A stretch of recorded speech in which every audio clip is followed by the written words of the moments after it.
He was born in a small, forgotten town where dreams were called foolish and hope was treated like a luxury, where people survived but never truly lived. And every time he looked at the sky, he wondered if life had something more to offer than this endless circle of pain and survival. But deep inside, a quiet voice kept telling him that he was made for more, that his story wasn't meant to end where it started. So he grew up fighting against the noise of doubt, the laughter of those who said, "You'll never make it," and the fear that whispered, "Maybe they're right," yet he kept walking. One step at a time through failures, rejections, heartbreaks, and lonely nights, working jobs that broke his back but not his spirit, saving every coin, reading books under dim streetlights, watching the world from behind glass and promising himself that one day he would be on the other side.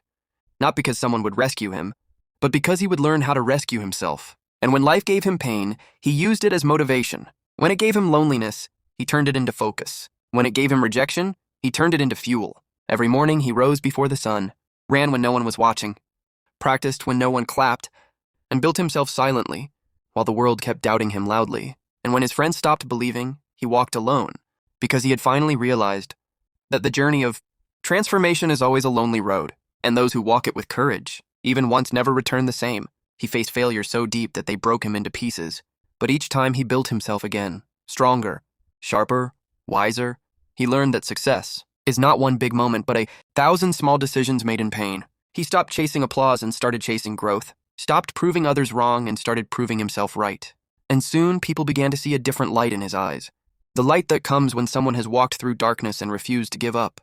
He achieved things that once seemed impossible, but what truly changed him wasn't success. It was the struggle that shaped his soul. Because success teaches you little, but struggle teaches you everything. Who you are, what you're made of, and what really matters. And one day, standing on the edge of a mountain he once only dreamed of climbing, he realized that the world hadn't changed at all. He had. And that was enough, because when you change yourself, you change your world.